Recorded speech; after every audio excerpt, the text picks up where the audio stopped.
like a Hellcat. Like a Hellcat. Welcome back to my channel guys. This is John All Videos. So ang topic natin ngayon is magre-repair tayo ng fan motor. So ang fan motor nito is maingay. So dito nakalagay yung fan motor niya sa gitna. So tinanggal ko na para madali. So yung unit na ito is maingay siya kapag pinapaandar. So ito yung kanyang fan motor. So ito yung fan motor. So maingay ito kapag umandar na yung kanyang fan. So maingay siya dahil sa bearing sa loob. So tatanggalin natin yan at papalitan natin ng bagong bearing para hindi na maingay yung ating fan motor kapag umaandar na yung unit. So meron itong dalawang screw sa itaas at sa baba. So dalawa lang ito. So simulan natin. So ito na guys, ito yung fan motor. So tatanggalin na natin. So meron itong screw. So bolt-an natin ito sa kabila rin. So meron itong Phillips screw. So tatanggalin natin. So ito na, natanggal ko na.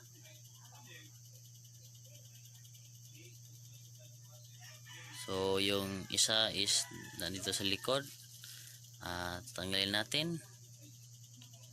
So ito tatanggalin natin. So mahirap tanggalin. So gagamitan natin ng open wrench or katala. So tanggalin natin.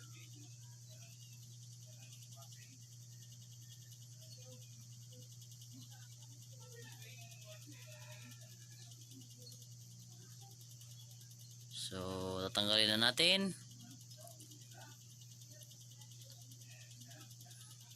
So ito na, tanggal ko na.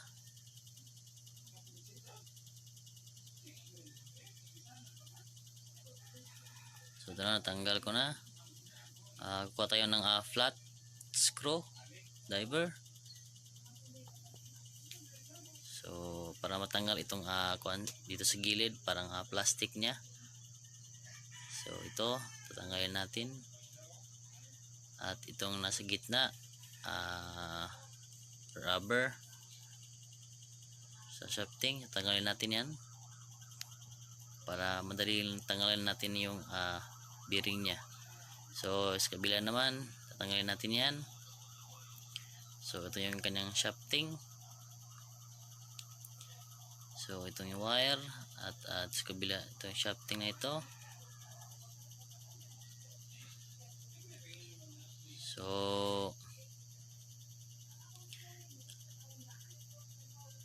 sa kabila tatanggalin natin. At so ito na guys, tatanggalin natin itong parang washer niya, parang washer niya sa shafting niya para depensa ito para hindi mabasa yung fan motor sa loob. So para hindi dadalo yung tubig doon. So dapat meron yun.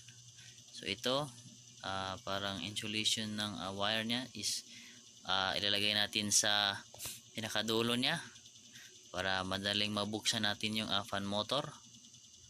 So ito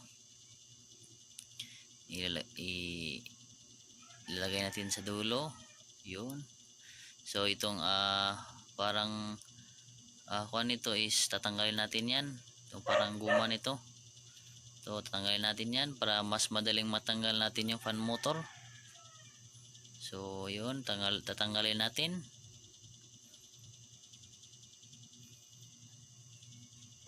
So yan. So yun, natanggal na. So ilalagay natin sa may dulo. So yan, kahit ilang kuan. So yan.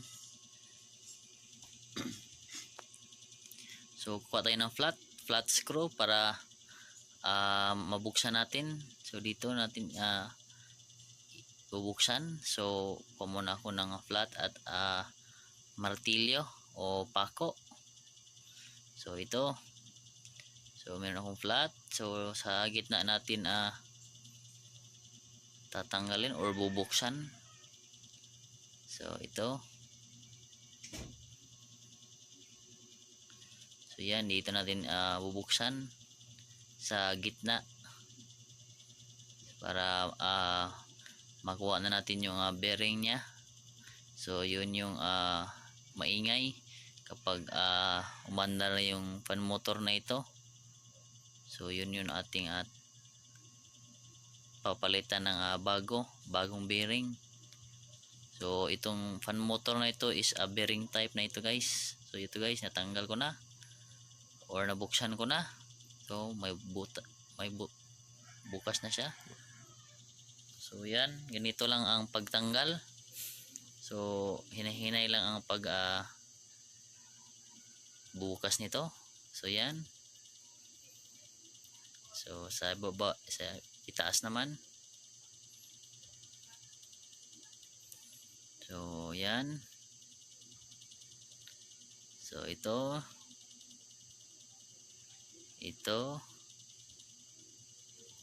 So yan, nabuksan na guys. So ilipat natin sa kabila. Yan.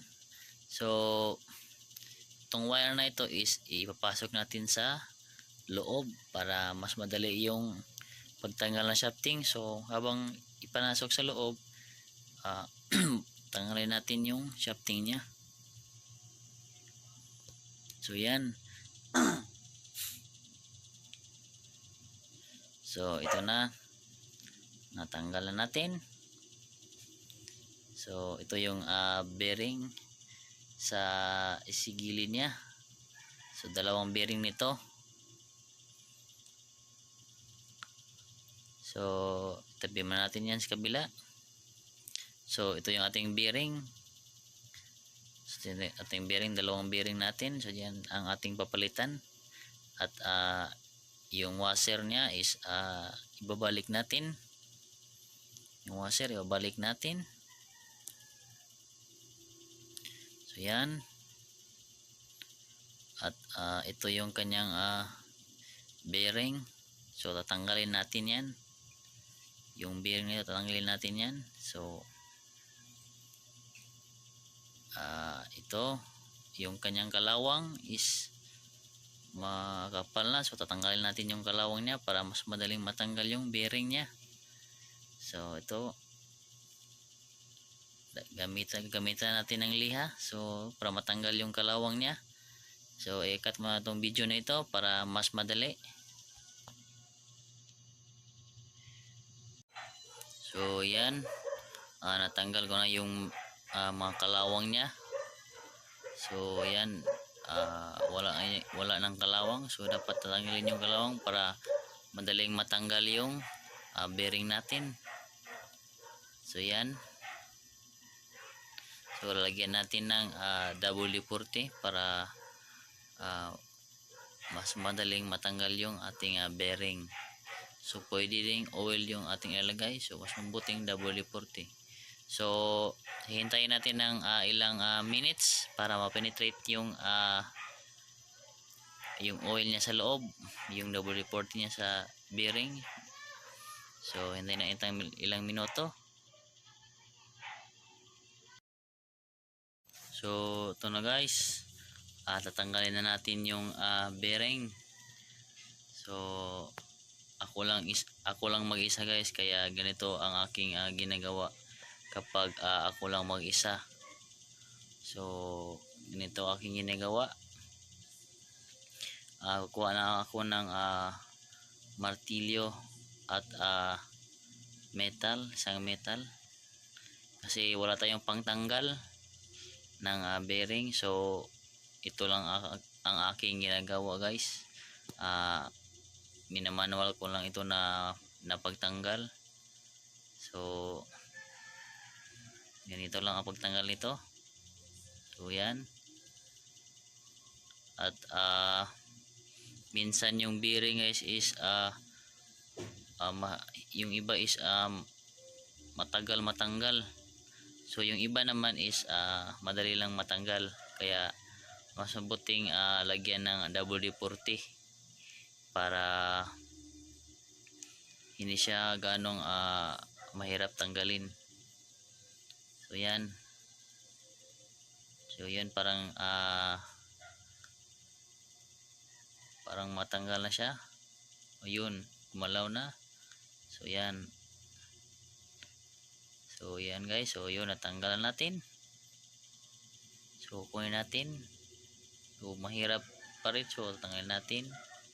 So dapat meron kayong parang tela sa ibaba para hindi ma lost yung trade niya, sa ma-lost trade yung kanyang lagyan ng bolt. So dapat merong tela sa semento or sa kung anong lalagyan nyo, dapat meron tela. So yung isang bearing naman ito is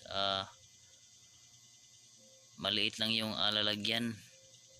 So hindi kasya yung metal natin. So ako ng open range or katala. So yan, para matanggal natin. So yun, nakapasok na ng kaunti yung ating open range. So yan. So yan, dapat matibay yung inyong open range para hindi maputol pag pinukpok ng martilyo. So yan, dapat matibay, dapat original, kagaya nito na hindi siya nababali na or napuputol kapag pinukpok ng martilyo, kasi wala tayong ibang tools kundi ito lang. So yan. So yun, gumalaw na siya yung bearing, gumalaw na. So malapit na itong matanggal. So yan, malapit na. So yun, natanggal na guys.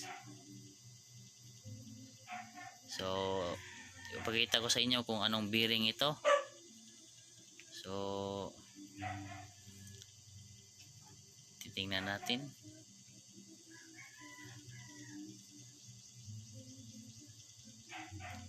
So ito yung kanyang bearing. So ito 6200 or 6200 6200Z or 6200. So yun, 6200 or 6200. So yan, papalitan natin ng bagong ganito, bagong bearing na original din para matagal masira. So kukuha muna ako ng bearing.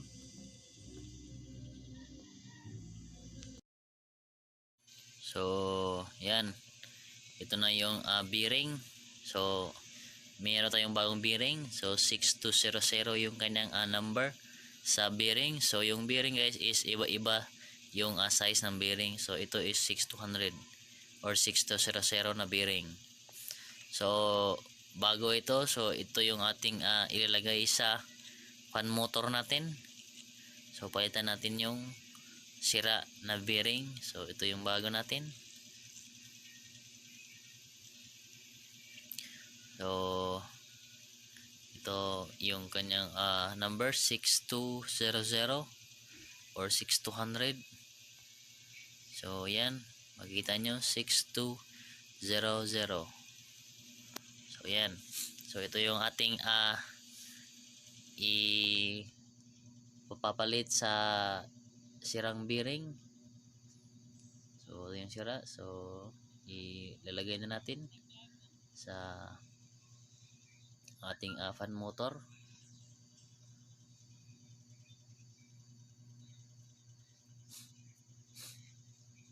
So yan, dito natin ilalagay, at yung sa kabila naman dito natin ilalagay. So kahit magabaliktad yung bearing, okay lang kasi pareha lang yan. 6200 or 6200 yung size ng bearing.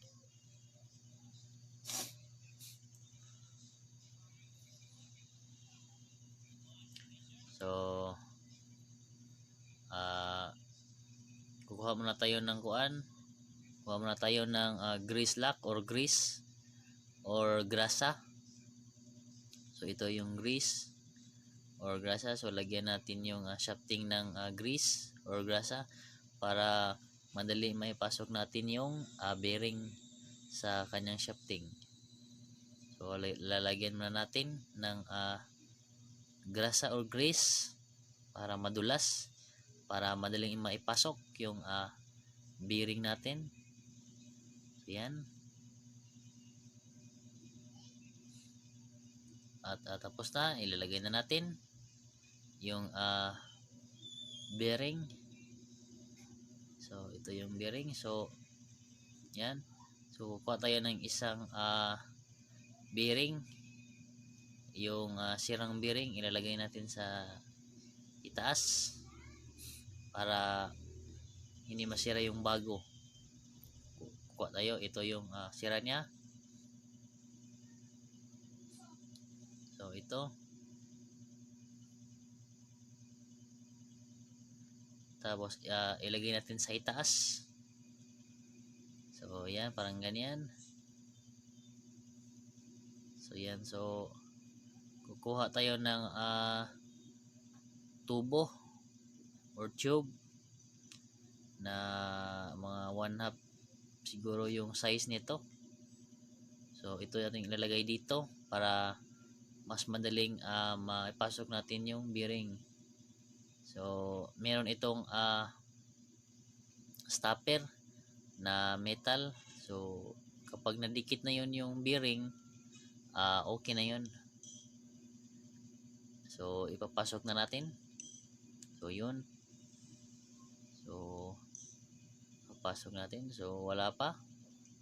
Ipapasok natin hanggang didikit siya sa kanyang stopper na metal. So yun, naidikit ako na yung bearing nya. So yun, kita nyo. So mayroong stopper diyan sa ilalim, kagaya nito sa kabila. So yan, naidikit ko na sa stopper yung bearing. So okay na yan. So tatanggalin natin yung sirang bearing. So yan, tanggal na. So yung kabila naman, lalagyan natin ng bearing na bago. So ito, lalagyan natin. So ito yung bago. So yun. At yung sirang bearing ilagay natin sa itaas para hindi masira yung bearing sa ibaba. So yan. So okay na, naipasok ko na yung bearing nya. So yung stopper nya, so yun, naipasok ko na. So tatanggalin ko na yung sirang bearing. So tatanggalin ko na. So yun, natanggal ko na. Lagyan na natin ng grease lock guys, or grease or grasa yung ating bearing. So yun, nilagyan ko na. At yung kabilang bearing is lalagyan din natin ng grease or grasa. So yan, nalagyan ko na.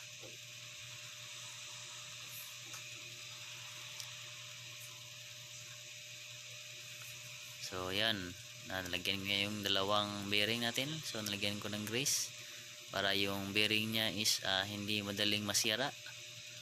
So yan, nilagyan ko na. So ilalagay na natin sa kanyang housing or sa kanyang windings nya. Isisimbol na natin. So ito yung wire, ito yung ating shafting. So ilagay natin, ibalik natin sa dati. So yan. At kapag ipinasok na ito sa kanyang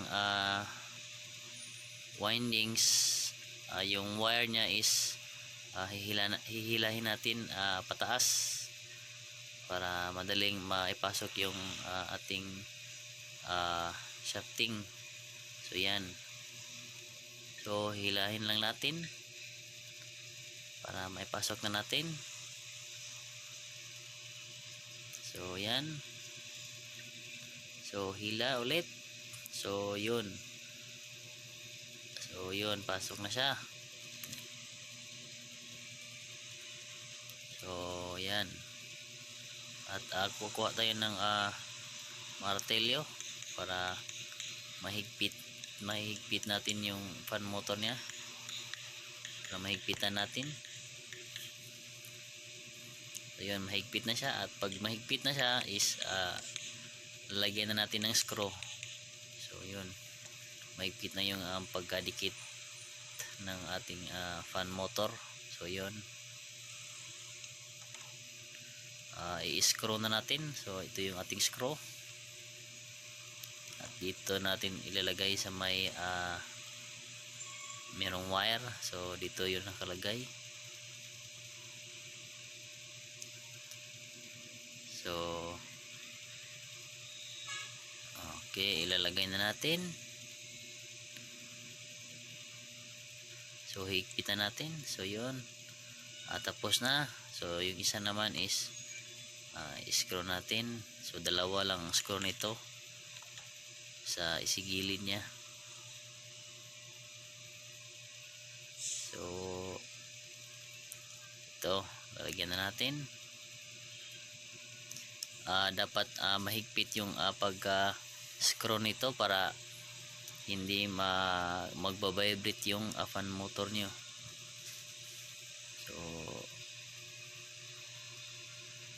So yun, i-screw na natin.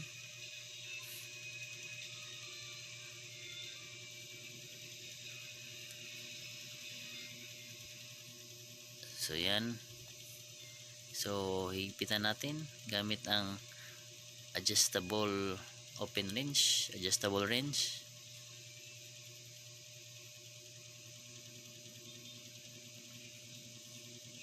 So yan, mahigpit na siya.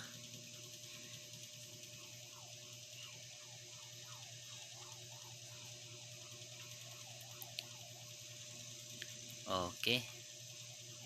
So yung wire na naman, ibabalik natin yung kanyang goma sa kanyang lalagyan kanina.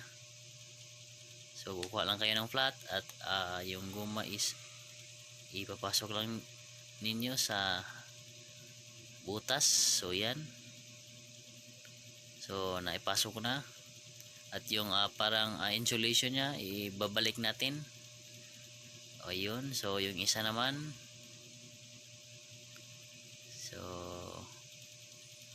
okay na, naibalik ko na. At itong parang washer na goma, ibabalik din natin para dipinsa ito sa tubig, para hindi makapasok yung tubig sa loob, kasi delikado kapag nakapasok yung tubig, kasi posibleng masusunog yung ating windings. So yung plastic na pantakip, itong white, ibabalik natin, pang depensa din ito sa tubig para hindi makapasok. So yan, tapos na. At free wheel naman yung kanyang ikot ng kanyang shafting. So tapos na tayo. So ito na siya. Ito na ang ating fan motor. So i-symbol ko na ito. Panasonic yung brand ng aircon na ito. So yan, diyan natin ilalagay yung fan motor. So ito na guys, natapos ko ng pag-symbol ng fan motor. So ito yung mga screw na i-fix ko na lahat. Yung fan motor na inalagay ko na sa tamang lalagyan. So ito yung fan motor na pinalitan natin ng bearing. So ito na fix ko na. So okay na yung kanyang fan motor, hindi na siya maingay. So tahimik na yung fan motor kasi napalitan na natin ng bearing. So yun lang guys. Sa mga gustong mag-comment, comment lang kayo sa ibaba para masagot natin. At yun lang. So don't forget to subscribe, share, comment, and like. Thanks for watching.